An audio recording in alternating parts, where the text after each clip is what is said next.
stata una giornata a dir poco speciale, quella di domenica 20 ottobre in questa particolare zona del Piemonte, il Monferrato. Pian piano capiremo il perché. Ora partiamo. Bene, il nostro viaggio a Casale Monferrato parte da qui, da Piazza Castello. Alle mie spalle la cinta muraria del castello dei Paleologi. I Paleologi furono l'ultima dinastia a governare l'impero romano d'Oriente. Costruirono qua un castello nel 1352, poi in seguito passò la città e il castello di conseguenza in mano ai signori di Mantova, i Gonzaga. Adesso andiamo a fare un bel giro in città, andiamo.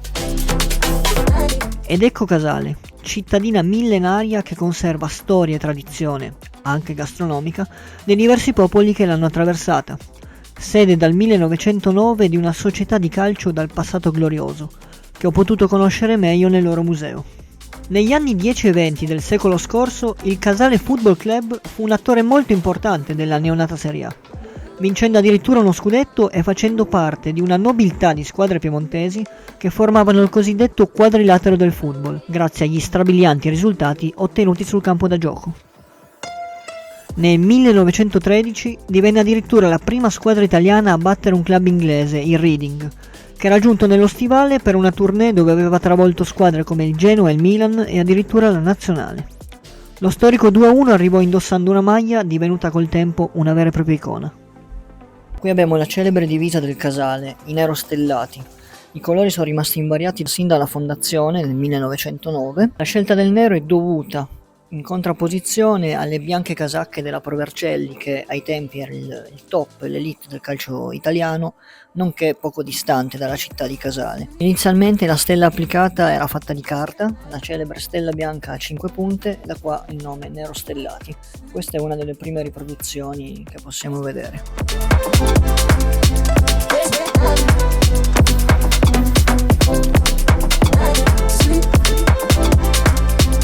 Qui invece abbiamo le due maglie di Casale e Lazio del 1913-14. Queste due squadre si affrontarono nella finalissima nazionale del campionato italiano, vinto dal Casale, un campionato estremamente storico per una cittadina di poco più di 30.000 abitanti.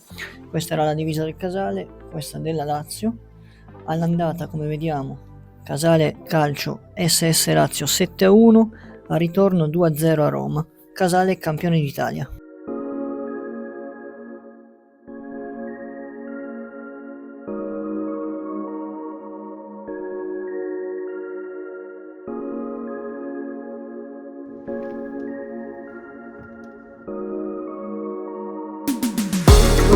Dopo un ultimo giro in centro con visita al Duomo e all'istituto tecnico più antico d'Italia, il Leardi, dove un professore e alcuni studenti fondarono nel 1909 il Casale, mi avvicino allo stadio, perché oggi è giorno di derby.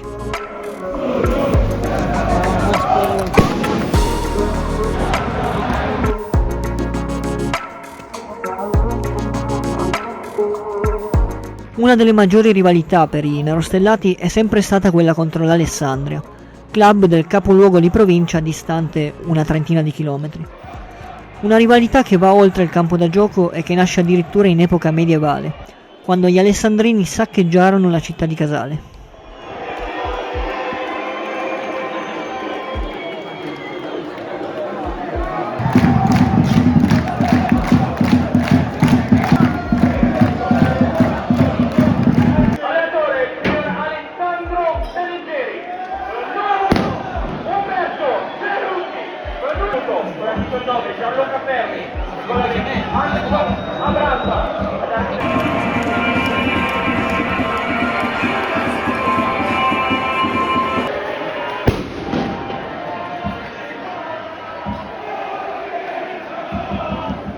Dopo ben 11 anni dall'ultimo derby, le due squadre tornano a scontrarsi in sesta serie, nel campionato di promozione italiana dove sono giunte, purtroppo, dopo essere fallite.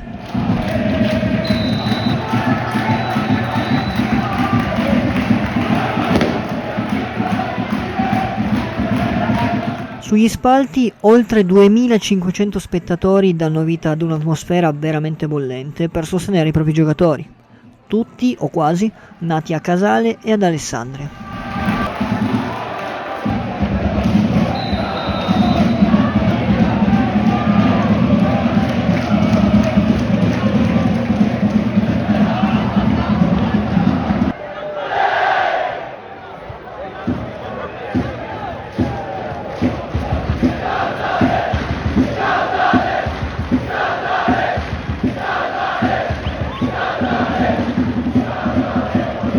Finisce adesso il primo tempo, in campo poco spettacolo, 0-0, sugli spalti invece come potete vedere tanto ma tanto spettacolo, si sente che era un derby che mancava da 11 anni.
E si conclude così, tra le famose colline del Monferrato, un'avventura viva di emozioni, distante dalle luci della ribalta alla scoperta di due nobili decadute che oggi hanno restituito vita ad una rivalità di provincia ricca di sfottò ma che rimane ad ogni modo sana, di quelle che fan vibrare forte forte il cuore e che non vedi l'ora di rivivere. Ciao, al prossimo viaggio.